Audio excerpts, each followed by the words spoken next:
Sports Betting is your home for picks, props, and futures for tonight's action. Bettor Sports Betting wants to know what picks you're playing tonight. Tell us in the live chat on YouTube, Twitter, and the Bettor Sports Network app. This is Bettor Sports Betting with Fantasy Alarm's Dan Servodidio. What's going on, everyone? Welcome in here to the Bettor Sports Betting Show on Bettor Sports Network and Fantasy Alarm. Appreciate everyone joining in here on a Monday. Hopefully everyone had a great weekend betting on some sports or participating in fantasy football drafts like Howard over here, busy with the Scott Fish Bowl. But we're back here on a Monday. We're still doing fantasy football stuff, but on this show we're talking sports betting and plenty of baseball games to bet tonight. Howard, how are you doing, man? Ready for a good Monday night of baseball? I'm ready for a very good Monday night of baseball. Friday was a great day. The best bets over at Fantasy Alarm, I did that article, was 2-1. You and I did some really good work with a lot of the picks that we made on Friday's show. So yeah, man, I'm ready. I'm ready to push fantasy football aside right now and get to tonight's action. We got 10 games to look at. Yeah, not a full slate, but plenty of games still. No afternoon games to even worry about. By the way, with the football angle, if you haven't already, the big story with fantasy football or futures betting, anything, is that DeAndre Hopkins with the Tennessee Titans now, signing with the Titans. That's been one of the big stories. My sister's checking. Hello from New Jersey there. She's tuning in here. Appreciate that. Everyone else, if you got any questions, comments, definitely hit us up in the chat. But yeah, the Hopkins story has been the big news, and Kevin Tompkins has an article up on Fantasy Alarm right now, breaking down that trade from all angles. So definitely check that out as well. And I know Howard's got his coaching systems article for the AFC East up as well on the site. That's part of the fantasy football draft guide that we have. And if you haven't already, go check that out, as we've been pumping that out and new articles all the time. You could scan that QR code, or you can get the 7-day All-Pro free trial.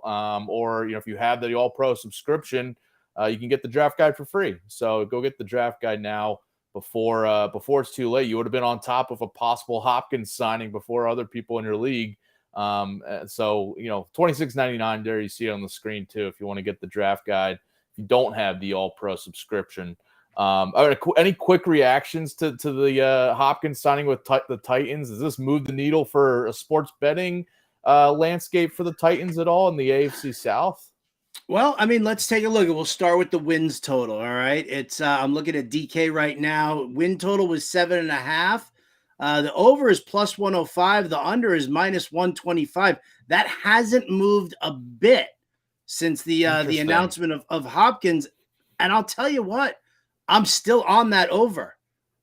Listen, I know that the offensive line has its issues, and we did see them struggle a little bit last year in comparison to what they've done in years before. But what we've got right now is we've got a legit passing attack. And I think that's what's, probably most important right now, because that is going to open things up a little bit more for Derrick Henry. The offensive line being a weak O-line, and you can check out Dan Malin's offensive line rankings in the Fantasy Alarm draft guide.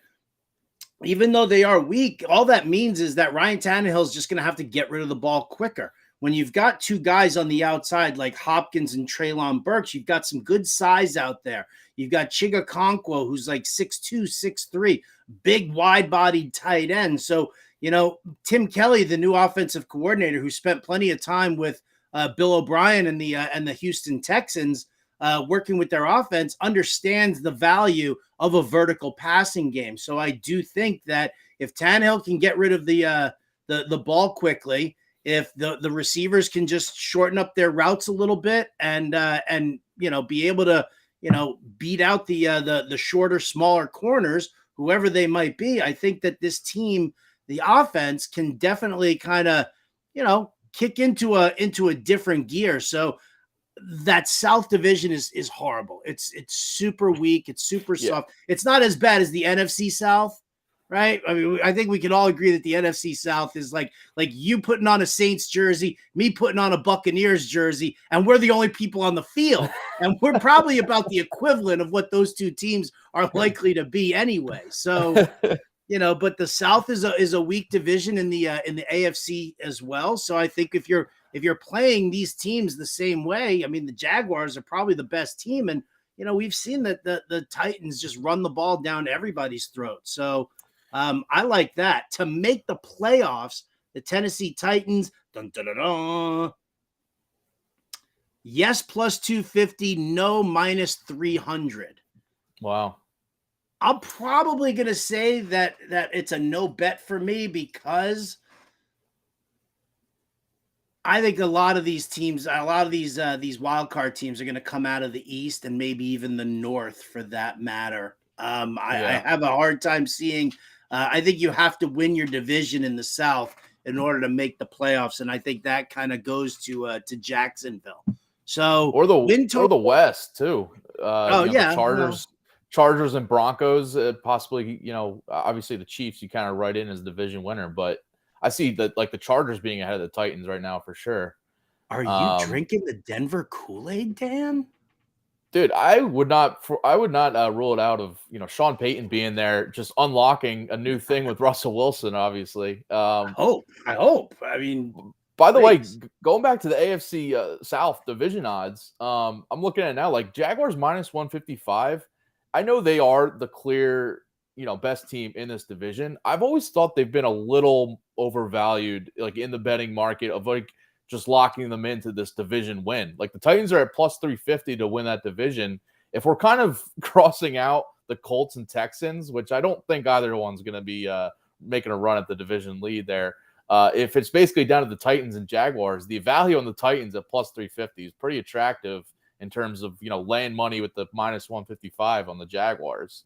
Like if you're making a play on that division, I'd much rather take the value of the Titans right now. I mean, the Hopkins signing doesn't move the needle like that much for me, but that was something I thought of beforehand. Like just the betting market, the national public view of like the Titans just being down, just because of people expecting, me too, like Trevor Lawrence to take another step forward with Doug Peterson. But I just think the Jaguars are getting too much respect right now. Yeah, they might be getting a little bit too much respect, although I love them. I definitely love them. I think where you get your value betting on this AFC South is there are some books that say, that allow you to bet on who's going to finish second in the division. Mm-hmm. And I think that's kind of, where the value is, because I think that's really going to be an interesting battle between Indianapolis and Tennessee. I mean, okay. I'm throwing the Texans away. I mean, I like what they're doing. I like what they're doing. I like how they're building things, but I'm not going to say that they're going to finish second. I think the real value will be whether or not you want to bet the Titans to finish second, or if Anthony Richardson can lead the Colts in that fashion as well. So I think that's where the value is for just betting that division. If you expect to see the Jaguars up top. Yeah. Not bad there. All right, so let's flip gears now. Buddy. Talk some baseball. Appreciate you. I got my Eagles logo here. We had to talk some football to start. I can't hear you. I can't hear over the Yankees logo. Well, loud and clear. I think judging by a couple of our picks coming up, we might be fading the Yankees a little bit today. So No, if you read my article on Fantasy Alarm, I am not betting on the winner or the loser of that game. They'll take away my Yankee card, Servo. You can't say stuff like that. All right, so let's be clear on that. We'll get to that shortly here. I don't think it's part of any of our best bets for tonight, though. So let's get now to our best bets, our top picks for Monday night. What do you guys your top pick tonight, Howard? Oh, give me Logan Webb on the strikeout prop tonight. Listen, just because it's a little juicy at minus 150 doesn't mean that you can't bet it and win a little bit of money on that. The Reds have lost 4 in a row. They've lost, 5 out of their last 6. They just got swept to start up the second half of the season. And here's the thing, because everybody's all like, oh, Encarnacion Strand is coming up, and everybody's like freaking out about that. But, the Reds striking out about 24% of the time against right-handed pitching throughout the season. Since they've come back here in the second half, 37.4% strikeout rate. That is abysmal. And that is the sure sign of a young team that is just pressing right now because all the pressure is on them to take over that NL Central. So veteran like Logan Webb, who's got double-digit strikeouts in his last 2 outings, over 5.5, suspiciously low, Servo, perhaps, but at minus 150, why the heck not? Yeah, I looked at that one too because exactly what you just said about this Reds offense, just pressing a little bit, striking out more. These young hitters, maybe getting a little bit exposed. The book's out on them a little bit. And yeah, the Webb strikeout prop is, I think, a popular one around. I've seen it, and I looked at it too. Yeah, you know my feeling now. Then I'm out. I wasn't doing that as a negative on yours, but I mean, the whole aspect of this Reds team. I mean, I bet them. I think we both bet them on the Brewers on Friday's show, and if you bet on the Brewers this whole weekend, it was profitable because the Reds, they kind of wet the bed this weekend of just kind of letting the division lead slip away. So yeah, we'll see what happens in these upcoming series, and the Giants aren't going to get any easier tonight. So yeah, I like that call on Webb. I'll go with a strikeout prop for my best bet. We're both going with strikeout props here. I'm going with the under on Shane McClanahan, 5.5 strikeouts. This is one that just seems lower if you just think about McClanahan being a strikeout guy, but it's his first start coming off the IL with back tightness at the end of June. And I just don't know what we're going to get here. I know obviously the talent could easily go over 5.5 strikeouts. But he might have a shorter leash than normal. Who knows if the back flares up again. But even so, he's been under 5.5 strikeouts in 5 straight starts coming into tonight. His K rate, probably because of the back or just maybe some tiredness going on, it's been down lately compared to the beginning of the season. He was going over this prop more often, but the under 5.5 looks like the play on the road. He's got a lower strikeout rate as well. He's been under 5.5 strikeouts in 4 of his last 6 road outings this season. And he's got the Rangers tonight on the road. Rangers are as tough as anybody, against righties or lefties. But the lefty matchup for them has been one they're just hammering all season, and it hasn't stopped over the past, couple weeks. Low 20% K rate against lefties and a 383 WOBA, too, over the past couple weeks of games. I think the Rangers are going to make it tough with McClanahan here. Part of it's banking on a shorter outing than normal, whether it's based on that back or based on a short leash or based on the Rangers just getting to him. But also just the trends are pointing to him not having a strong strikeout night tonight. Yeah, he came back. He injured his back 2 starts ago. They pulled him early, and then he came back on that June 30th start and just did not look right, which is why they then threw him onto the IL. It's a tough matchup against Texas. I know he's had plenty of rest. Shane McClanahan's my pick. He was my pick to win Cy Young for the AL. So I won't bet this just because of my personal love for Shane McClanahan. But I mean, it makes sense, especially if the Rays are going to be handling him with kid gloves, because there's no way the Rays stay on top of the division and advance in the playoffs without Shane McClanahan. So they could handle him with some kid gloves for this one. So, your bet makes complete sense. On that note, the Rays starting, I know they always do the opener kind of thing, but they're running out of quality starters at this point. There's only so many games you could do the opener with a bullpen game. So yeah, McClanahan's one they need to have healthy for October baseball. All right, let's shift gears further and go into some more of our betting picks. We're out of the best bets, but let's get to some more of our betting picks. What else you got tonight, Howard? Well, I mean, I'll stick with that Giants-Reds game. Why not? Right? I'm all in on Logan Webb. I do not like Brandon Williamson, the starting pitcher for the Cincinnati Reds. It is at Great American Small Park. Now, the Giants went from beating the crap out of left-handed pitching early on in the season and have systematically dwindled as the season's gone on and injuries have happened. Tyro Estrada has been out with an injury. So, I do kind of have some concern there, but give me first 5 innings. Give me the Giants on the run line, minus a half a run. I think they can finish 5 innings with a lead because Brandon Williamson, regardless of him being a lefty, is just not a good pitcher. He pitches to a ton of contact. And I think the Giants you look at the Giants numbers offensively over the last, I don't know since they've been back from the break, I think they're averaging like almost 9 runs per game anyway. Oh no, maybe that's the Angels. That's the Angels. The Giants are they're hitting well against the Reds here. So nothing crazy, nothing outlandish, just, boom. Have a lead at the end of 5, minus 120 on BetMGM. Yeah, staying away from the bullpens, possibly messing it up. Because the Giants bullpen outside of Duvall hasn't been totally trustworthy, so I get that. I'll stick with this game too and throw out a pick. And this is a late ad for me because I saw the Reds lineup come out. And they got Ellie De La Cruz hitting leadoff tonight, which is a change for them. And I'm just kind of riding it here. I'm going with the over on his hits, runs, RBI prop, minus 150 on DraftKings. I think this move to the leadoff spot could give him a little spark. Webb could do his thing, and the Giants can get that first 5 lead. But I still banking on De La Cruz just having a little bit more success. He's gone hitless in 3 straight games coming into tonight, actually. So I think, you could say he's due, right? As we like to say, Howard. I love the he's due philosophy. You know that. He's due. Unless, of course, he goes hitless again for a 4th straight game. But Webb, you look at him, obviously it's a tough spot for this Reds offense, as you were outlining. But he does have slightly worse numbers on the road than at home. So I guess I'm banking on that helping Ellie De La Cruz here. So I like the over hits, runs, RBI prop. Have you seen? Have we discussed? Did we discuss on Friday Ellie De La Cruz's twin brother? We did not. Have you seen a picture of Ellie De La Cruz's twin brother?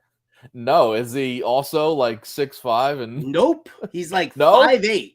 Oh. It's like Ellie De La Cruz's twin brother is Kevin Hart, right? It's unbelievable. Like you would think that if Ellie De La Cruz was that powerful, he would have eaten his twin in the womb. Especially a twin that size. That size is teeny tiny. But then you kind of think about it. Okay, well, if during gestation, all the baseball talent got absorbed by Ellie, then his brother Pedro, nothing. There it is. There it is. Okay. Adam Bernard with the image. Look at that. He looks identical to him. Their faces are completely the same. But Ellie is like tall and lanky, loaded with baseball talent, and I'm sure that Pedro's the funny one. Yeah, Ellie got the growth spurt, and Pedro got the short end of that stick. That's wow, crazy. All right, so I'll take it. Our producer Adam Bernard saying he got both of their growth spurts. Yeah. That's it's not even like a couple inches taller. That's a full foot taller, it seems. It's crazy, right? Wow. Identical twins. One comes out and they're like, wow, this kid's long. The other kid's out and they're like, oh, look, here's the second baby. He's so small. He's so cute. It's like the picture of Aaron Judge next to Jose Altuve. Yeah. Bingo. All right, what else you got tonight, Howard? Tigers Royals. First 5 innings, under 5.5 runs. Listen, I know Jordan Lyles is terrible, and I know Matt Manning is terrible. But you know what's just as terrible as Matt Manning and or Jordan Lyles? The offenses of both teams. Putrid, terrible. So no matter how bad these pitchers are, and I will say this, both Manning and Lyles they're both coming off of like positive outings for themselves. Like they did in each of their last start, both looked fine. So, 5.5 runs, like how out of hand does this game have to get for 6 runs to be scored in the first 5 innings between literally 2 of the weakest offenses in the major leagues. You go to fantasyalarm.com and read my betting article because I outlined all the numbers, strikeout rates, isolated power marks, weighted on base average for both these teams. I like the under 5.5. I got it for minus 125 on DK. I love that analysis to start because where you were going with that, in my mind, I was thinking, yeah, but the Tigers and Royals offenses are terrible too. So, yeah, the 5.5 first 5 is totally it's just based on like the pitching matchup. But you got to think about the offenses. Are they even going to get there? So, yeah, I can see that. Again, put me into a Royals uniform or a Tigers uniform, and I'm like stepping in the bucket, striking out a ton. Leaning in, getting on base, like super weak contact. I love the lean in, like I'm Rudy Stein from the Bad News Bears. I don't want to. All right, fine. Sometimes you gotta. Sometimes it works. Yeah, absolutely. So I might have a pick on this game coming up in our Diamond Dogs section. A little tease there. See which way I'm leaning. Yeah, good call on that one. All right, my next pick here. I'm going with the Orioles, the Baltimore Orioles money line. We got Grayson Rodriguez coming back into the majors, called up from AAA. He was actually really good at AAA. You look at some of his outings, a 1.69 ERA, 36% strikeout rate at AAA since he got demoted earlier this year. You know, young guy, and so just looking into it more, and I didn't realize this when he got demoted, but he had some things that he needed to work on, and it looks like he fixed some of it. So he improved his command, which was a big deal. He's limiting hard contact more now. He was tipping some pitches too when he got demoted, and which he had a couple blow up outings, which is something apparently he's fixed. So I think all these signs are just pointing to him having a better outing tonight. I know it's against the Dodgers; it's scary, but also on the other side, I'm still not sold on Emmett Sheehan for the Dodgers. He's gave up 5 runs his last start against Pittsburgh. Still has a 4.78 FIP this year. Has had some decent starts at the beginning when he got called up, but I need to see, after he gave up 5 to the Pittsburgh lineup, I need to see him do it again here. And Baltimore's good, especially at home, but against right-handed pitching, they're right on par with the Dodgers in most categories of being like a top 10 offense against right-handed pitching. So I'll take the Orioles on the money line, minus 115 on BetMGM. Also, just the other factor here is the Dodgers coming off their series with the Mets used a lot of their top relievers, and especially Evan Phillips, likely not available for this game after pitching the past couple games. And I think that the Orioles are just in a better spot with their bullpen. They have Bautista and Cano both available tonight. So I think that when it gets into the later innings, I have more confidence for the Orioles to kind of pull it out. Not going first 5 because who knows in the first 5, but I think the later innings could prove the difference here. I love this Baltimore lineup. I really do. And, and here's the thing. The Dodgers have not seen Grayson Rodriguez. So if he has corrected, if he's not tipping his pitches anymore, this dude has an electric arm. He's got nasty movement on his pitches. So if he has honed that command and he's not tipping his pitches, as great of a lineup as the Dodgers are, it's still, it's tough when you haven't seen somebody who has that much talent. So I can dig on that for sure. Yeah, and you could make the same argument on the other side for Emmett Sheehan against the Orioles, but he wasn't as good of a minor league pitcher as Grayson Rodriguez. He didn't get as much hype. The Dodgers just kind of needed another starter, and they're thrown him in. He had some early success, but I feel like he's coming back down to earth, and he did last start. I could see it happening again tonight. I concur. Now, this last bet that you and I have, we are samesies. You got better odds than I did, so you have another bet that you want to throw down before we start talking. Wait, say that again? Don't you have another bet that you want to throw down? Oh, yeah. Sorry, I thought you were going to throw to that one. Yeah. No. Let's build even more on that. Yeah. All right. So my next bet here, I'm going with Jesus Luzardo over his 6.5 strikeouts. He's had 8+. This is 6.5 line is smaller than I would think for Luzardo. He's got 8+ in 4 straight outings and 6 of his last 8.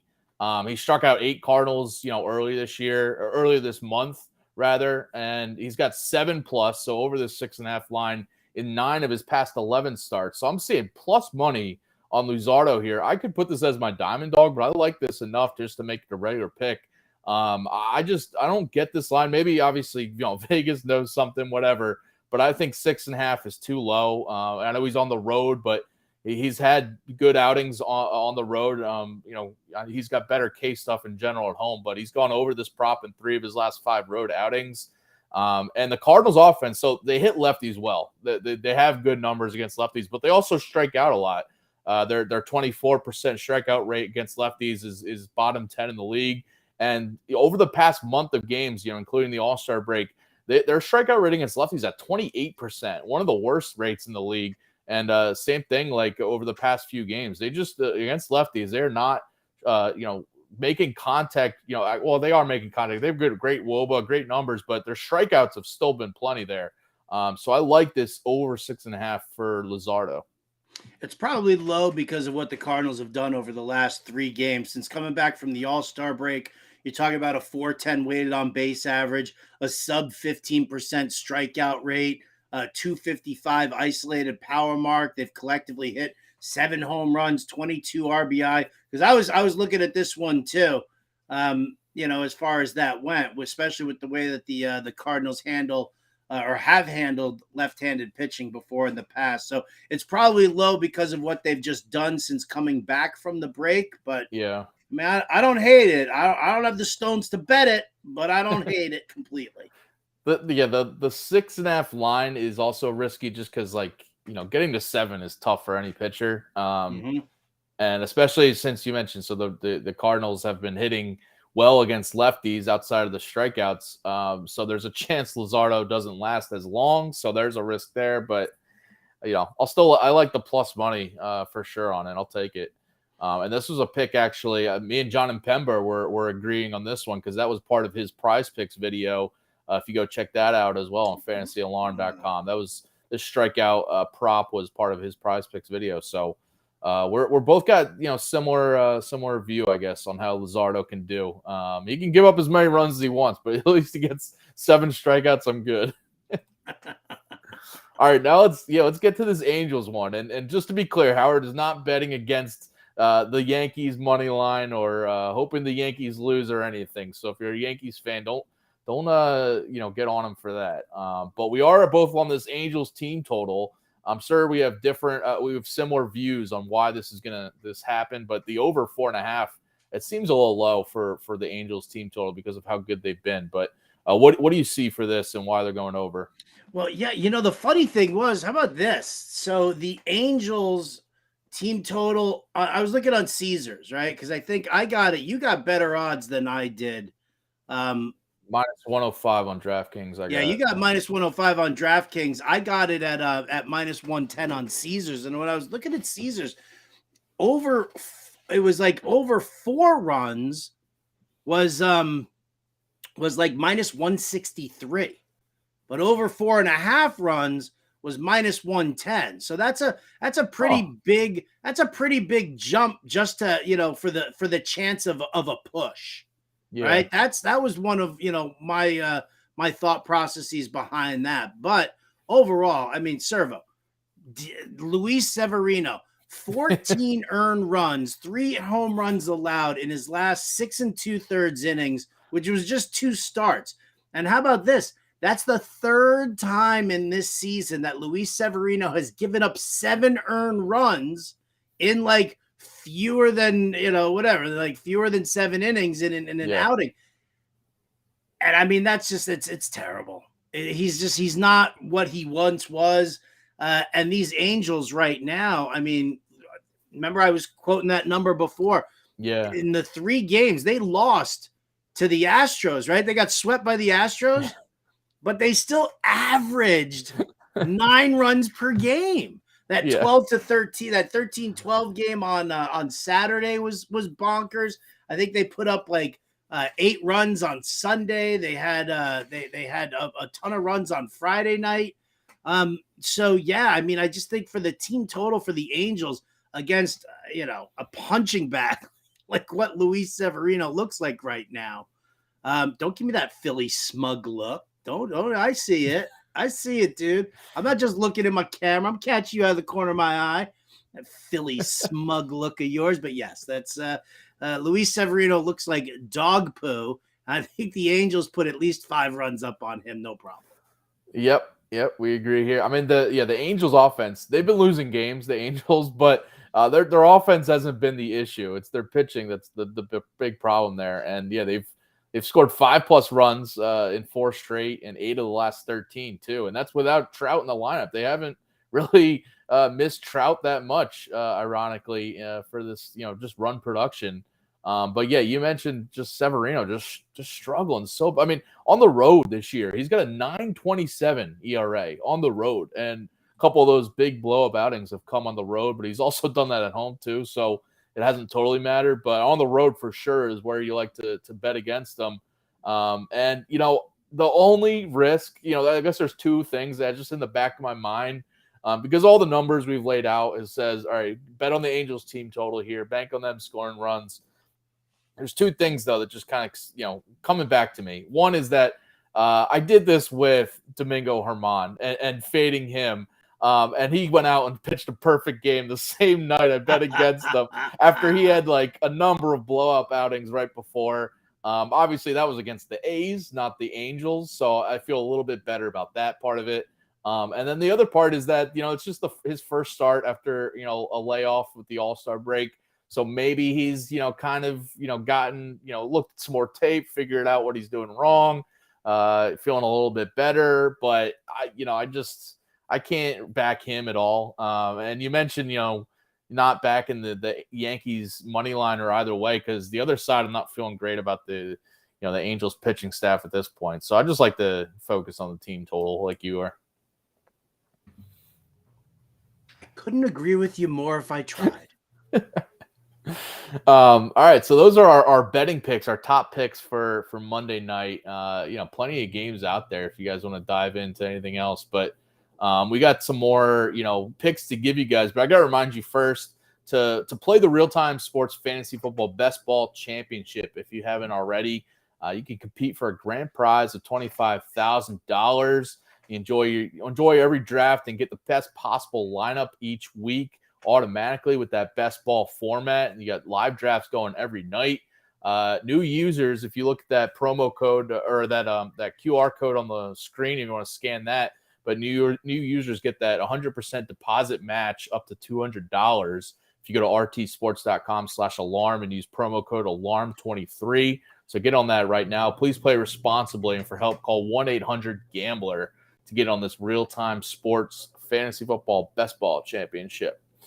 All right, let's now look to our plus money picks for tonight and our Diamond Dogs for Monday. I'm rounding up the Diamond Dogs. Who the are the Diamond Dogs? It's just a group of people who care, Roy. Not unlike folks at a hip-hop concert whose hands are not in the air.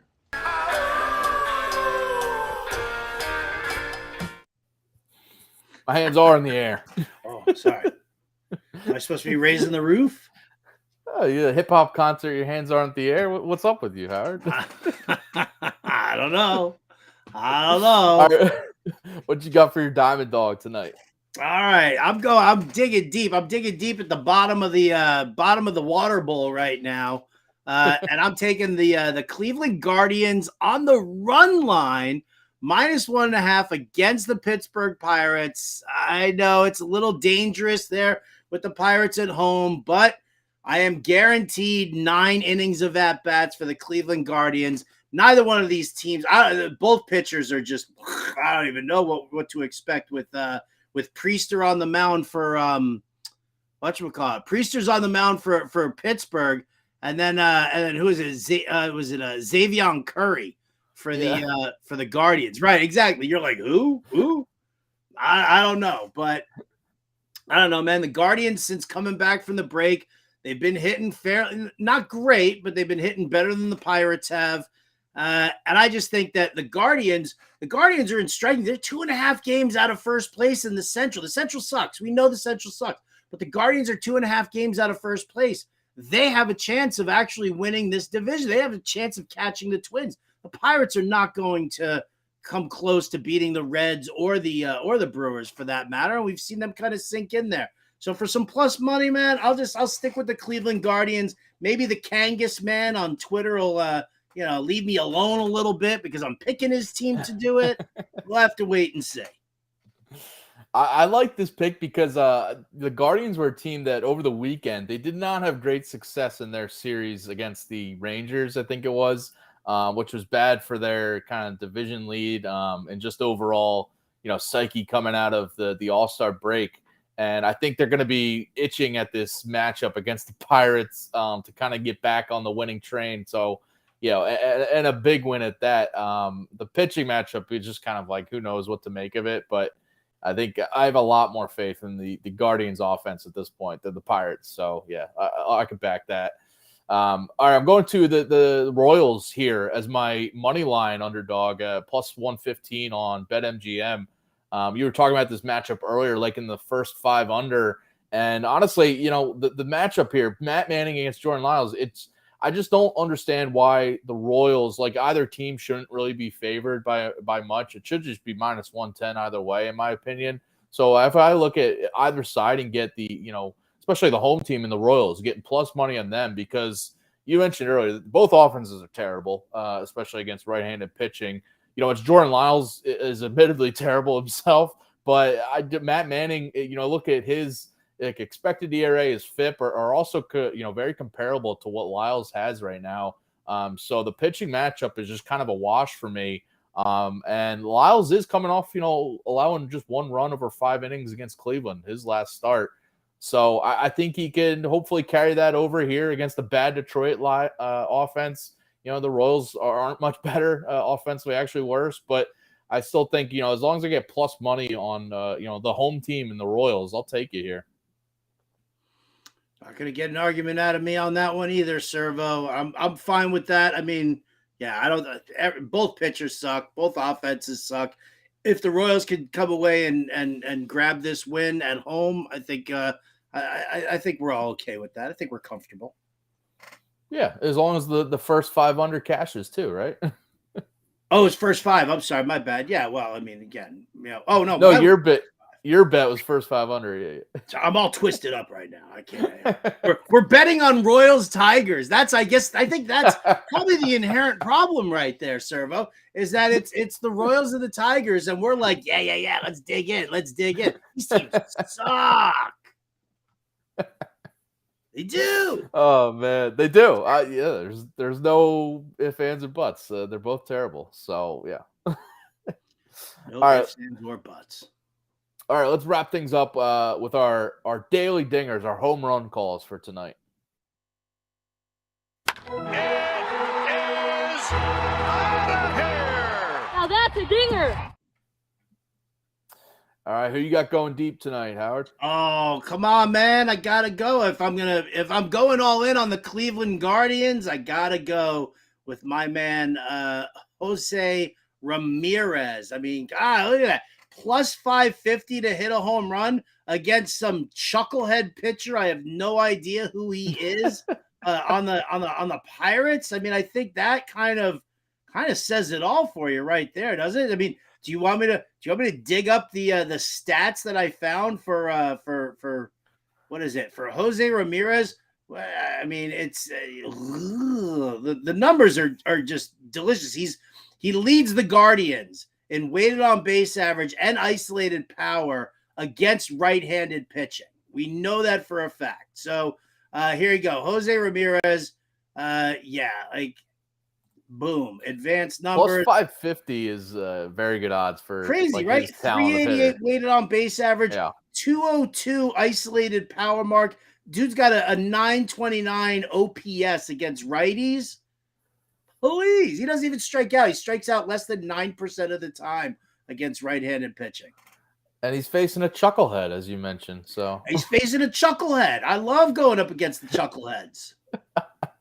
All right, I'm going with a guy, Mike Moustakas, as you saw there. You could say he's facing a chucklehead in Luis Speaking Severino. of chuckleheads. Moose has been he's homered in back-to-back games coming into tonight, and he's now homered in 4.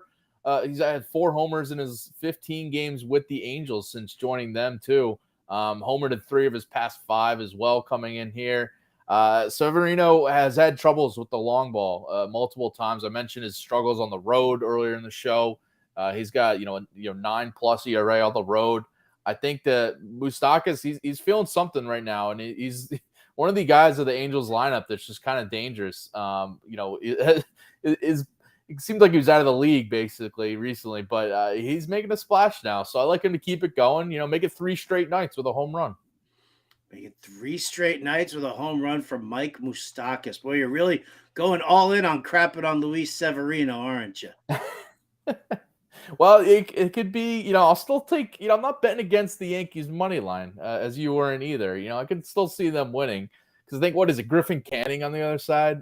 Not too high on him either. I could see, this will probably be one of those higher scoring games, Yankees, Angels. And we get like a 9-7 win for either team.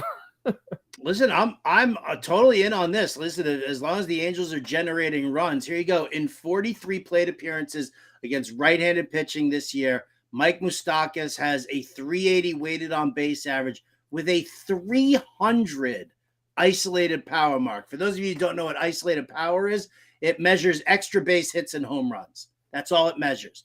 Extra base hits and home runs. Average for major leaguers is probably like right around 165, 170 maybe. Average. So 300.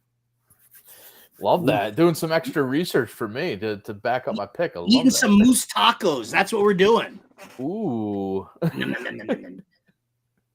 So those are our home run predictions for tonight. And if you missed any of our betting picks for games and player props and all that, go back and listen back to this show. We gave out plenty of them for you for Monday night.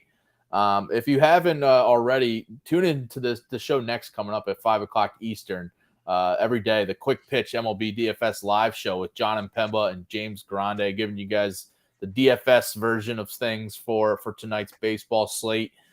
6 p.m. Eastern, we got the Fantasy Fiasco with Andrew Cooper, followed by Britt's Fantasy Blitz, and then 8 p.m. Eastern, the Pub Trivia Show, 9 p.m. Eastern, the Monday Night Ranch Show with Edward Rouse coming at you every Monday night. And that will be it for us on today's show. If you missed any of this, so again, go back on YouTube, watch the rest of the show. If you missed any of Howard's stuff from earlier today, the Bettor Morning Show, the Alarm wasn't even on it. Football. They actually let me sleep in today. I couldn't believe it. I was like, damn, I don't have to get up at 4 o'clock in the morning. This is great. And then 4 o'clock in the morning hit and my alarm didn't go off. Yet my cats were like, yo, a-hole, this is when you get up. Remember? Feed us now. So I was up at 4, but I just wasn't on the air. Thankfully. There you go. Well, still go back and watch the show that happened this morning, the Bettor Morning Show. And I know you weren't on the Alarm Fantasy Football Show either, but you can still watch that too on the YouTube channel if you missed that from today. And we'll be back tomorrow, 4 o'clock Eastern on this Bettor Sports Network, the Bettor Sports Betting Show. Appreciate everyone tuning in, and we'll see you tomorrow. Good luck with all your bets. Later. Go Angels. Bettor Sports Betting on the Bettor Sports Network.